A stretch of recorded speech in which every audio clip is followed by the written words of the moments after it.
জন্মাষ্টমীর দিন পারলে সামান্য পয়সা খরচ করে নিয়ে আসুন এই একটি জিনিস। অর্থ আসবে চুম্বকের মতো, মা লক্ষ্মী ঘরে স্থিত হবেন। শ্রীকৃষ্ণের আশীর্বাদে আপনার পরিবার ভরে উঠবে সুখ, শান্তি, সমৃদ্ধিতে। নমস্কার বন্ধুরা, আমি মধুমিতা। সবাইকে স্বাগত জানাচ্ছি ধর্মকথা চ্যানেলে। বন্ধুরা, আশা করছি ঈশ্বরের কৃপায় সবাই ভালো আছেন এবং সুস্থ আছেন। চলছে ভাদ্র মাস। ভাদ্র মাসটি একদিক থেকে যেমন মা লক্ষ্মীর মাস, সেরমভাবেই এই মাসটি আরেক দিক থেকে শ্রীকৃষ্ণের জন্ম মাস। ভাদ্রপদ মাসে শ্রীকৃষ্ণ অষ্টমী তিথিতে মথুরার কারাগারে জন্মগ্রহণ করেছিলেন। এই পৃথিবীকে কংসের অত্যাচারের হাত থেকে রক্ষা করার জন্যই শ্রীকৃষ্ণ অবতীর্ণ হয়েছিলেন এই ধরাধামে। শ্রীকৃষ্ণের জন্মাষ্টমী শ্রীকৃষ্ণের সমস্ত মন্দির এবং গৃহস্থ বাড়িতে ধুমধাম সহকারে পালন করা হয়।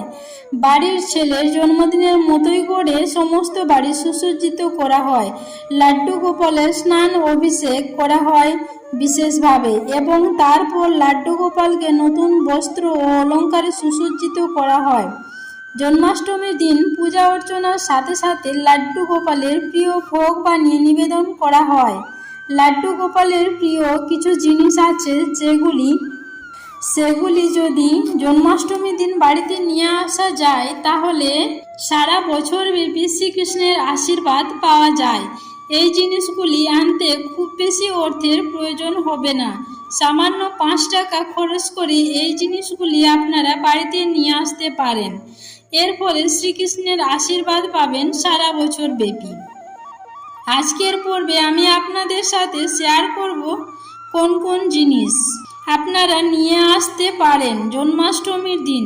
চেষ্টা করবেন সেখান থেকে একটি জিনিস হোক বাড়িতে নিয়ে আসতে।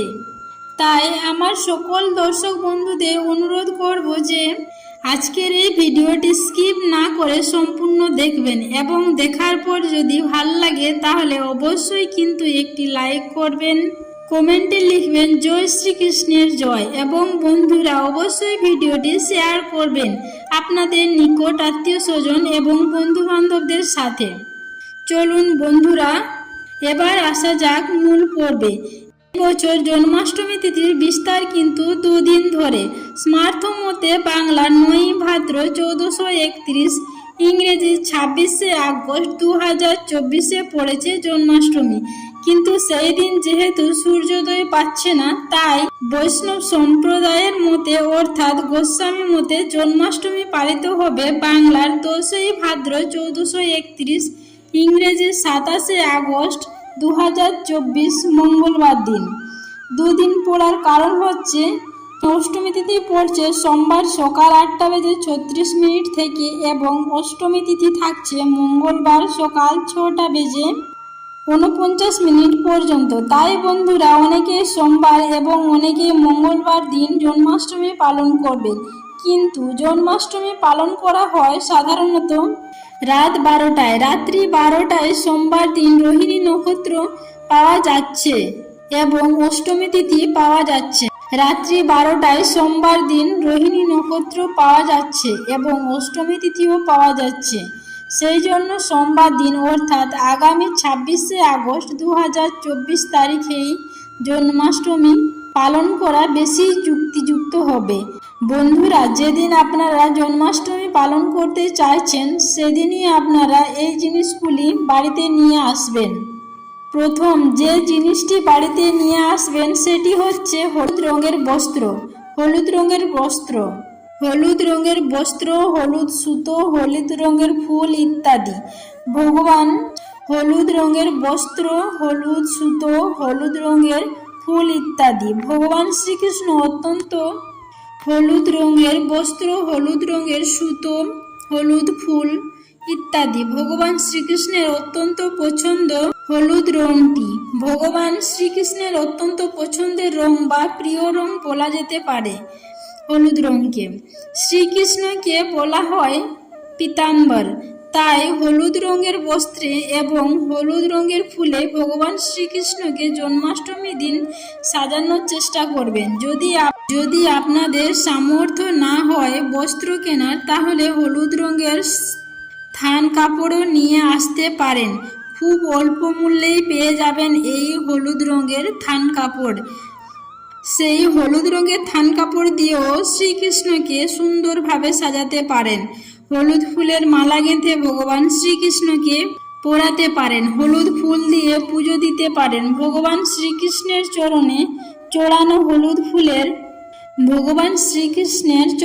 চড়ানো হলুদ রঙের ফুল, যেটি পুজো হওয়ার পরে শ্রীকৃষ্ণের প্রসাদী ফল হয়ে যাবে, সেটি দিয়ে একটি বিশেষ উপায়ও আমি ভিডিওটির শেষে বলে দেব। তাই সম্পূর্ণ ভিডিওটি দেখবেন। সেই উপায়টি যদি আপনারা করতে পারেন, তাহলে সারা বছর মা লক্ষ্মীর কৃপা আপনাদের পরিবারের ওপর থাকবে। কারণ ভগবান শ্রীকৃষ্ণ যে ব্যক্তির উপর প্রসন্ন থাকে, তার উপর প্রসন্ন থাকেন সমস্ত দেব এবং দেবী। দ্বিতীয়ত, যে জিনিসটি জন্মাষ্টমীর দিন বাড়িতে নিয়ে আসতে পারেন, সেটি হচ্ছে একটি পদ্ম ফুল। পদ্ম ফুল শ্রীকৃষ্ণের অত্যন্ত প্রিয়। পদ্ম ফুল সমস্ত দেবদেবীদেরও অত্যন্ত প্রিয়। সর্বাধিক প্রিয় হচ্ছে মা লক্ষ্মীর। তাই জন্মাষ্টমীর এই তিথিতে বাড়িতে যদি আপনারা পদ্ম ফুল নিয়ে আসতে পারেন, তাহলে মা লক্ষ্মী অত্যন্ত প্রসন্ন হন এবং যে গৃহের ওপর মা লক্ষ্মী প্রসন্ন হন, সেই গৃহে কখনো সুখ শান্তি এবং সমৃদ্ধি অভাব হয় না। ধনধান্যে সেই গৃহ গড়ে ওঠে। সেই বাড়িতে আশীর্বাদ থেকে স্বয়ং শ্রীকৃষ্ণ মা লক্ষ্মীর।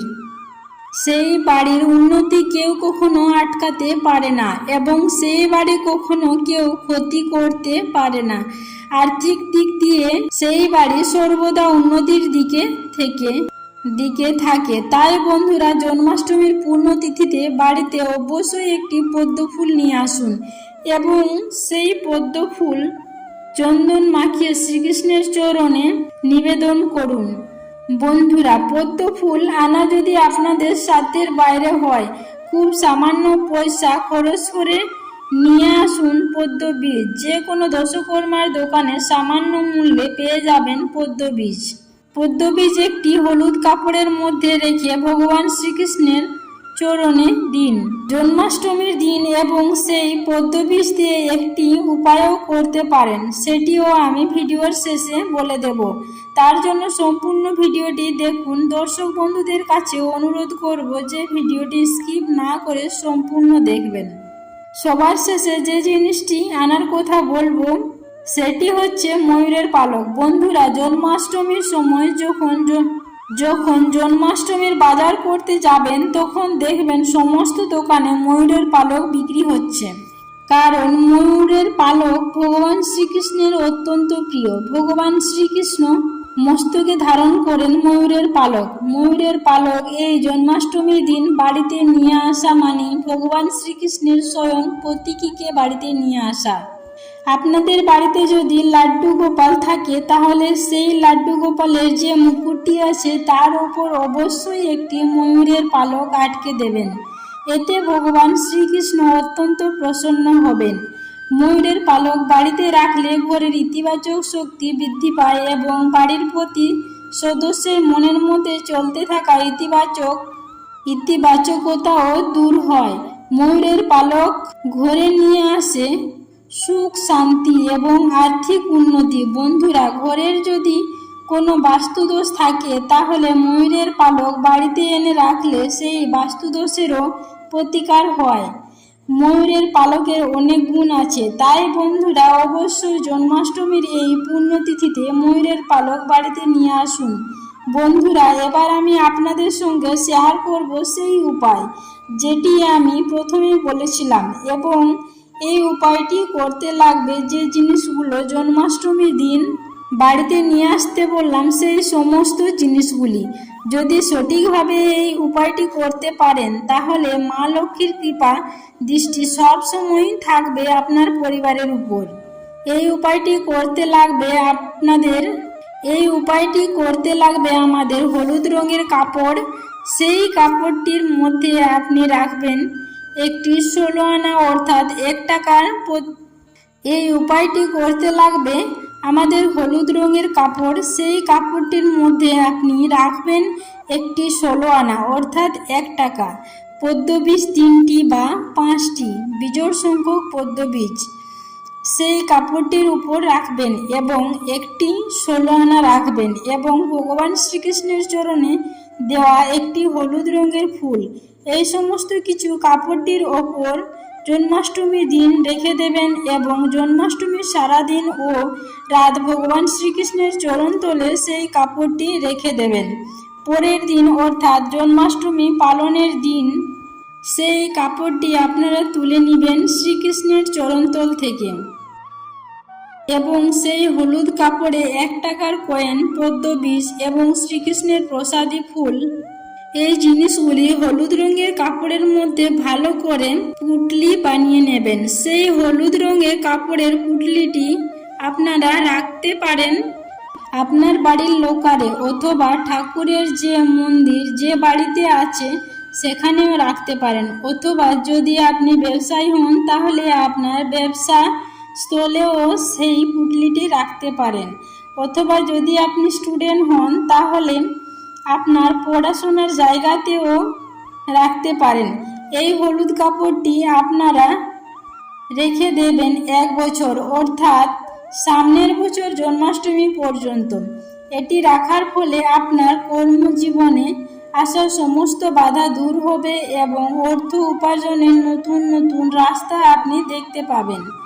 তো বন্ধুরা, অবশ্যই এই উপায়টি করে দেখুন জন্মাষ্টমীর দিন।